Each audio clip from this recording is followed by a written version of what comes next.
Today on Studio G, we take you to DMV lines to see how people feel about them. A closer look at the weather during this time of the year.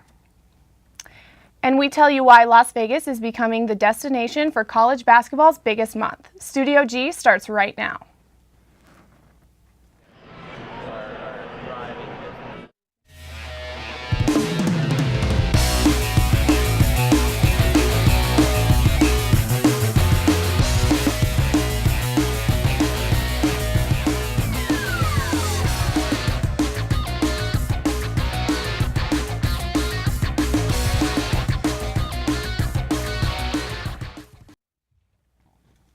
Good afternoon and welcome to another edition of Studio G. I'm Nicole Reynolds. And I'm Becca Dimmick. A Germanwings Airbus A320 plane crashed today in the foothills of the Alps in southeastern France. At least 150 people were on board. Officials fear there are no survivors. An update from CNN on the developing story indicates that one of the black boxes has been found. There were 144 passengers, including 2 babies and 6 crew members. Authorities may not be able to retrieve any bodies today, with the frozen ground complicating the effort. President Ashraf Ghani of Afghanistan visited the White House today to ask President Obama for a delay in the scheduled withdrawal of the U.S. troops from the Afghani nation. The Obama administration has planned to reproduce its troops' presence in Afghanistan by more than half the number by the end of this year. After the meetings with Ghani, Carter and Kerry pledged a continuing U.S. military and economic assistance to Afghanistan. With spring in full swing, the Climate Prediction Center released its estimates on what to expect this season. Reporter Monica Medrano brings us this story.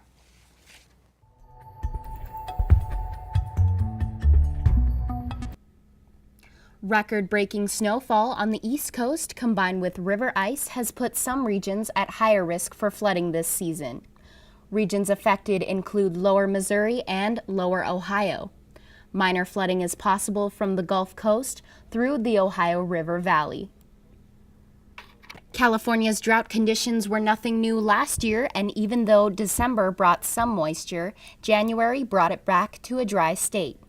The April to June outlook projects these dry conditions to continue. Other parts of the country can expect rain, including parts of Hawaii, sections of Alaska, regions of the Southwest, Southern and Central Rockies, and most of the Southeast. Drier conditions and drought hazards are predicted for the Pacific Northwest and parts of the Upper Midwest. Warmer temperatures are predicted for Hawaii, Alaska, and most of the far west leading up to the western Great Lakes. Lower than normal temperatures are predicted for eastern New Mexico and Texas. And to kick off spring a little closer to home, a double rainbow over a sunny rainstorm was captured over the Phoenix skyline last Friday on the first day of spring. Reporting for Studio G, I'm Monica Medrano. Here in the valley, there's a high of 81 and a low tonight of 61 degrees. That picture of the rainbow was really nice. It was absolutely stunning, and I'm excited for this warm weather that's starting to come in. Yeah, me too. I think it's going to be a great spring. Perfect for spring break. For sure. Senator Ted Cruz of Texas announced on Monday morning that he would run for the upcoming presidential election in 2016, making himself the first Republican candidate to declare himself officially in the race. His announcement gained special attention on social media. Coming up after the break, Clarissa Levitt sits down with Ginwa Zinedine, of UNLV, a UNLV student and winner of Miss Arab USA Beauty Pageant. We'll be right back.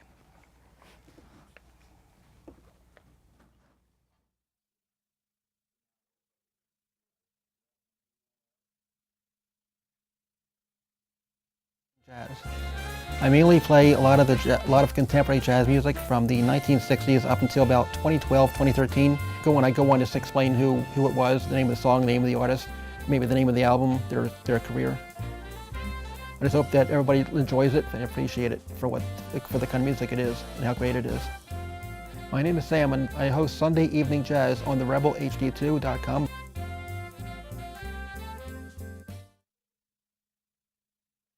All my life If you told me my best friend would have died at 19, never would I have thought it'd be from a heroin overdose. I should have seen the signs, but sometimes you only see what you want to see. And sometimes a certain darkness is needed to see the stars. Some are never given the gift of recovery in time, so fight for your life while you still have one, because there is no hero in heroin, only those who overcome. I used to have to do things, bad things, just to get by. I was scared to come home sometimes. The gang knew where I lived. Mommy said she couldn't afford it, but I want to be a singer when I grow up. I like singing. I'm not afraid anymore. My life has changed. My dreams are coming true! I realize now that my world is so much bigger.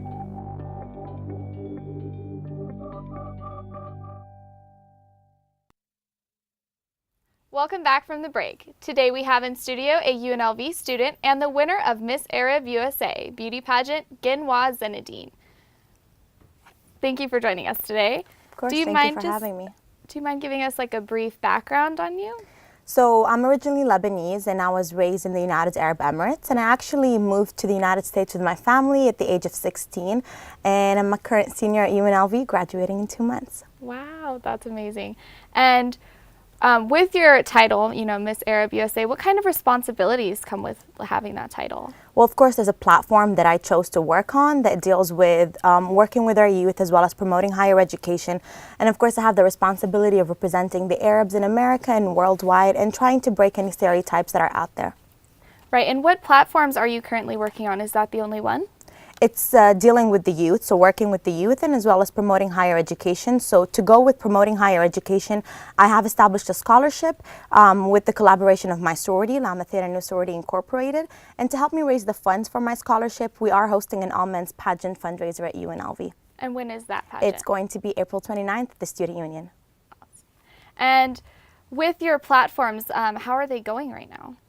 I actually just came back from a trip yesterday night. It was a lot of fun. I got to participate in My Life. It's a nonprofit organization in Arizona, and they do host a My Fest every year where they raise awareness about, you know, youth who suffered from drug abuse and foster care children, as well as those who suffer from mental, emotional, and physical abuse. So when you go home, how do people, like, what do people think of your title? I still didn't get to go back to Lebanon since I won, because I won this September, but I do plan on visiting this May. I actually do have a tour in Lebanon, the United Arab Emirates, and Egypt. What do you think they'll do? Do you think they'll praise you, or do you think you'll have I think they're very excited. I think it's probably a little bit more, I would say it's bigger back there than it is over here, in my opinion, personally. So I think everyone over there is really excited. I always get calls, and I get a lot of interviews overseas as well. Really? What kind of interviews do you get it with? Like back home in your country, or? It's actually all around. There was a lot of articles that were published in different countries. There are 22 Arab countries, and almost every country published an article about me or about the things that I'm doing right now. Did that feel really good for you? I mean... It is. I mean, you know what? Winning this pageant has been something that I've been wanting to do since I was a little girl. Not necessarily Miss Arab USA, but just a pageant in general, because Miss Arab USA has been around for about 5 years. So once I moved here, I did participate in a couple of pageants before running for Miss Arab USA, and I wanted to do something where I can represent my culture and help out as much as I can. So when I found that pageant, I went ahead and I applied, and of course it's very it's an amazing feeling to know that you actually accomplished one of your childhood dreams. Right. So with having this title, you have a lot of responsibilities, and one of those would be like when you go home, what types of things can you not do there that you can do here? See, I'm glad you asked me this question, because I've seen a couple of comments from people on the Miss Arab USA page of them commenting on, you probably can't dress this way when you go back home, and that's not true at all. I think the stereotype that goes on is they see one Arab country that might be a little bit more conservative and women have to be covered up, and they just generalize and think every other Arab country, every woman has to be dressed in that certain way. I'm Lebanese, and if people know a lot about my country, we're actually very liberal. I can dress however I want over there. In general, though, I don't really dress very seductive or provocative, so I have You know, I'm not ashamed of the way I dress over here. It's not that, you know, I moved to America and then all of a sudden I decided to just go crazy. I mean, I'm still the same person that I was when I was back in the United Arab Emirates. Now, when you do your interviews overseas, if you know it's a more conservative country, do you tend to dress more conservatively? It depends. I mean, I don't want to mention countries, but in my head, there's probably 2 countries. If they were to interview me on TV, I probably wouldn't wear shorts or anything like that. I would be a little bit more respectful towards the culture and that specific country's rules, of course. So, what are some possible challenges that you might face by being in the United States and not in like the Middle East? I think being an Arab in general, unfortunately, with the media, especially, they tend to generalize that all Arabs are, for example, terrorists or they're, you know, violent people. And I was blessed moving here. A lot of people probably don't assume that I'm Arab when they first see me. Maybe it's because they think that Arab women are all covered up, and if you're an Arab woman, then you have to be from a certain religion, which is not the case at all. So I didn't have a hard time at all coming here. But then once they get to know me and I tell them more about my culture, they actually get impressed that we're a lot similar than different, and we're a lot nicer than people think we are. What about family and friends? Have they had different challenges than you have moving here? I wouldn't say... Not that I know of, honestly, but I do know a lot of people that tried so hard to fit in. And it was really difficult for them because, I mean, I know somebody who always tells me I was the only Arab growing around, and I didn't think there's Arabs around at all. So they kind of felt like they needed to lose sense of their culture just so they can fit in. But as you get older, I think that gets a lot better. Kids get more comfortable with who they are and more confident. Do you feel by being in the United States you've had to lose a lot of your culture? Have you left anything at home that you don't do anymore? Personally, no. I'm very, very cultural. You can ask all of my friends. I still practice the same things that I did back home. If anything, I probably hold on to my culture a lot more right now. Like back in the United Arab Emirates, I used to speak a lot of English all the time. Over here, I speak Arabic all the time at home, especially that I have a 7-year-old brother, so I don't want him to forget his you know, the language. So I try to emphasize our culture as much as possible since it's not really emphasized over here. That's amazing. You have done such a great job with everything and your title. So thank you so much for being with us again today. Thank you. We look forward to seeing the men's pageant in April here on campus, and we'll take a short break and come back with your international news. Stay tuned. The show is La Alternativa. It's the alternative in Spanish. It's mainly a music show. We play Latin alternative music from all over Latin America, Mexico, Chile, sometimes Spain. Sometimes we talk about news stories that we feel aren't being covered in like mainstream media, specifically Latin stories. It could be anything like protest, social activism, anything we find interesting, pretty much. I want them to discover new music. I don't think that many people in the US know about Latin alternative music. It's very similar to alternative music here in the US, but in Spanish, and it talks about issues going on over there. And also kind of see what's going on in Latin America. There's a lot of, I think, activism that's kind of missing in the US a little bit. My name is Bruce Gill. I'm the host of La Alternativa. Check it out at therebelhd2.com. The name of the show is Jazz and a Touch of Soul. The show consists of basically jazz and a little soul music and pulling in a little chill music too, a lot of groups out of the UK. My style of music will help you open your mind more and open your ears to other sounds and other types of music. The name of the show is Jazz and a Touch of Soul. I'm Langston Carter, your host, every Saturday morning from 8 until 10 on rebelhd2.com.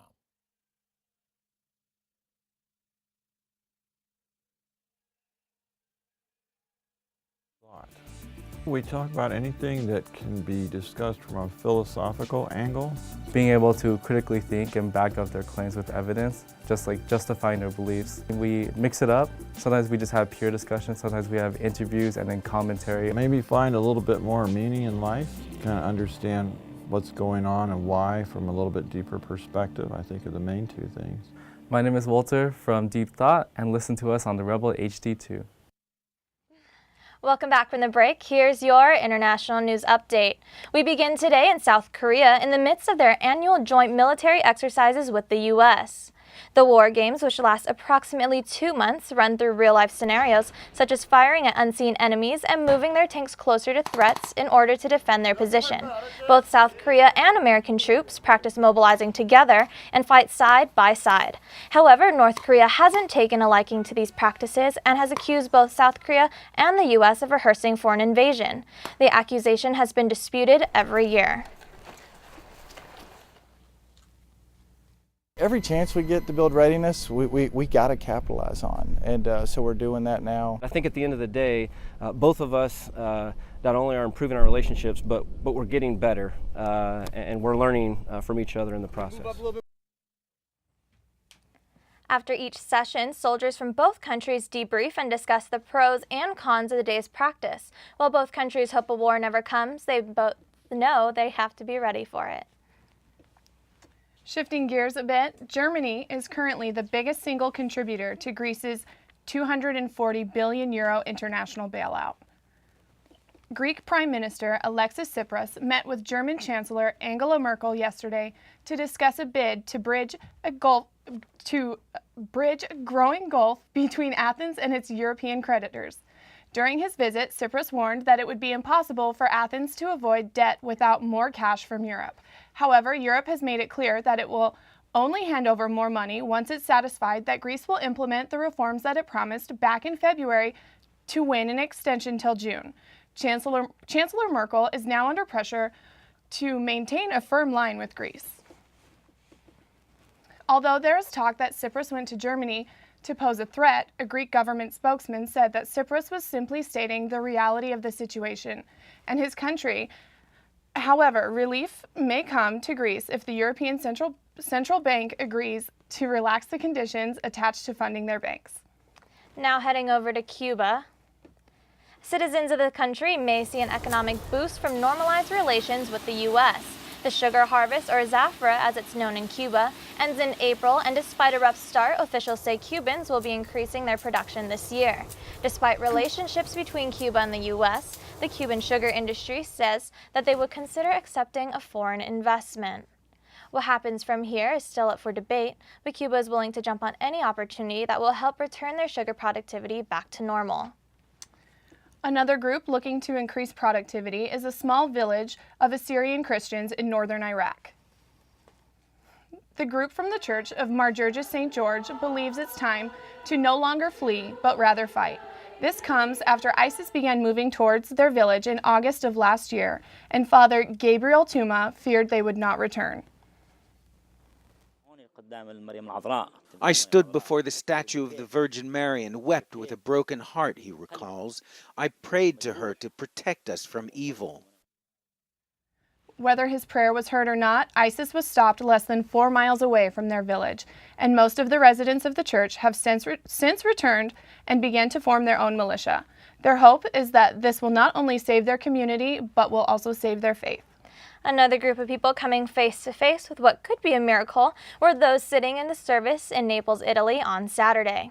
Pope Francis, seen here kissing a vial of dried blood belonging to Naples' patron Saint San Gennaro, has left skeptics confused. After holding and kissing the vial, half of it liquefied, and while some believe it isn't a miracle, others believe it was due to a chemical reaction that was activated as the blood in the vial was moved.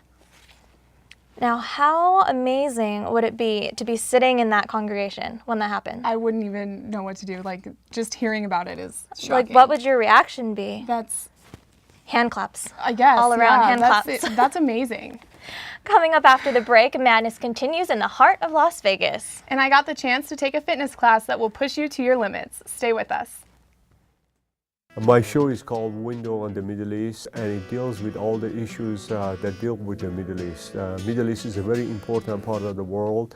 I grew up in America, and yet I'm from the Middle East. It's a commoner's viewpoint based on experience as well as scholarship. My name is Shervin Mushuri. I'm the host of the talk show Window on the Middle East at the rebelhd2.com.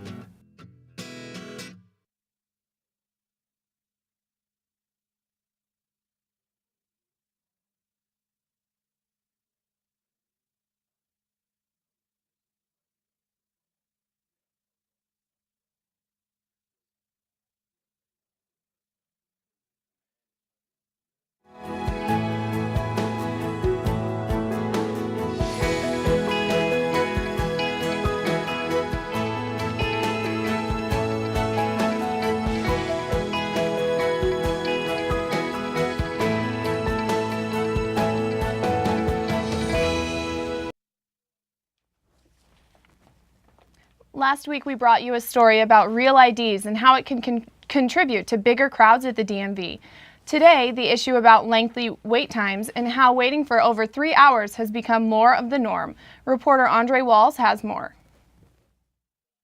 About how long was your wait, or approximately? I would say at least 3 hours. An approximate 3 to 4 hour holdup in line.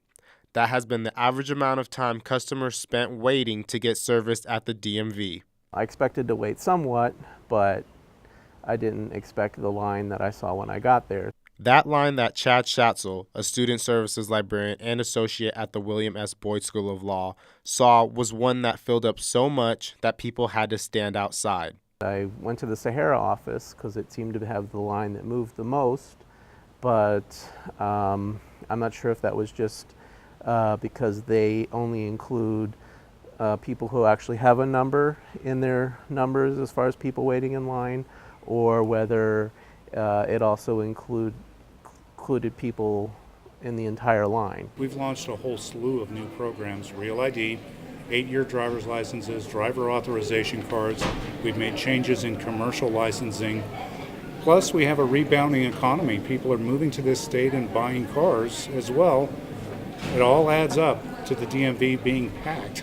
Although wait time and customer count are continuing to increase, the agency plans on implementing new techniques to help speed up service. We're asking the legislature for 75 new positions. We lost a lot of positions during the recession, which was the appropriate thing to do at the time because we didn't have the customer counts. But the economy has come back, our customer counts are way up, and we need the additional staff. So we're hoping the legislature will approve the 75 positions that we're asking for.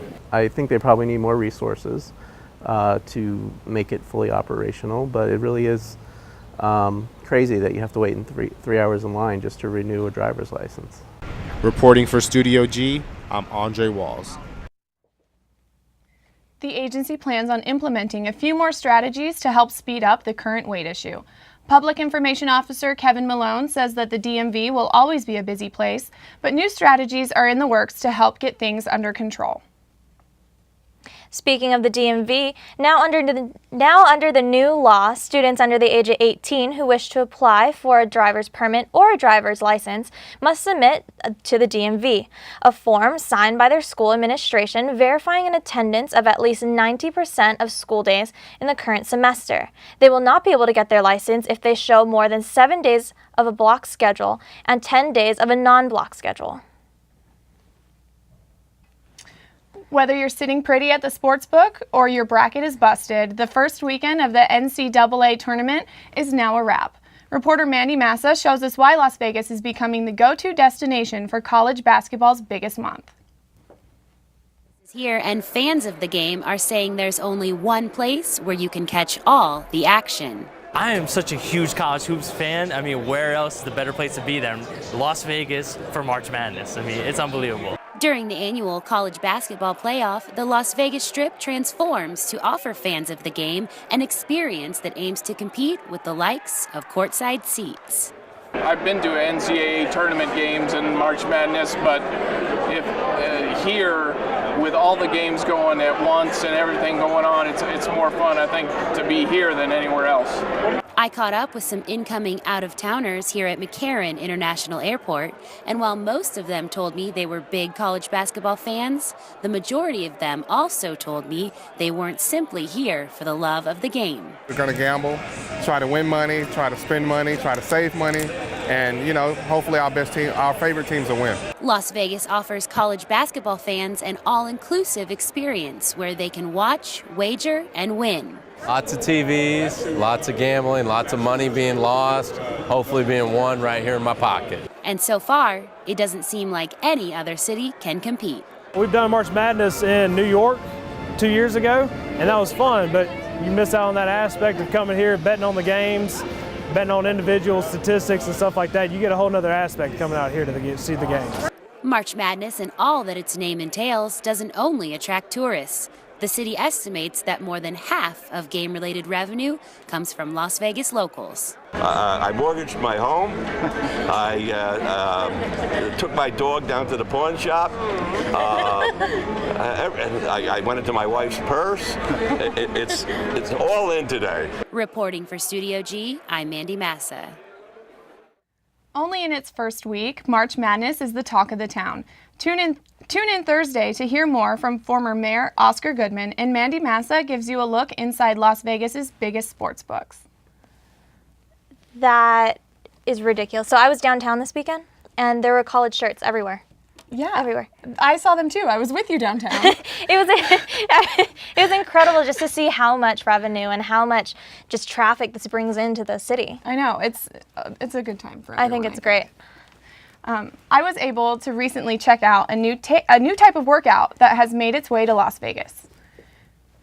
Invented in 2001 by Sebastian Legree, a Pilates-based 45-minute cardio workout done on the Megaformer machine, which is an enhancement of a regular Pilates reformer machine, is intended to help develop core strength and muscular endurance. So for this Megaformer workout, you're going for a nice cardio workout, which means you want to keep moving through each exercise. And in order to burn out and fatigue certain muscles, you have to work those muscle groups for a certain amount of time. So say a large group like your hamstrings, you need to work for at least a minute before they start to burn out. So Sebastian has set, leg exercises to be at least 2 minutes long, arm exercises to be at least a minute, and also ab exercises to be at least a minute. Designed originally for bodybuilders, the workout focuses on timing rather than number of reps. One session can burn up to 800 calories.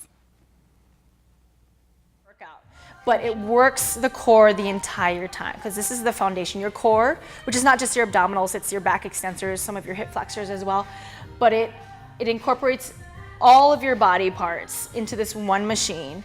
And for a majority of the workout, you're working your abdominals the entire time.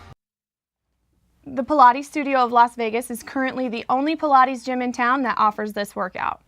For more information, you can visit the Pilates Studio, LasVegas.com.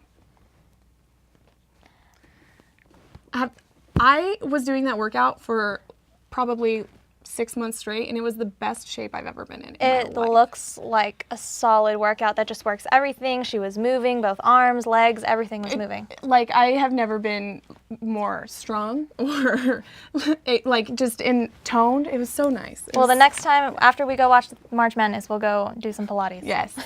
Well, that's all the time we have for you today. Make sure to tune in tomorrow for another edition of Studio G. I'm Becca Dimmick. And I'm Nicole Reynolds. Have a great day, Las Vegas.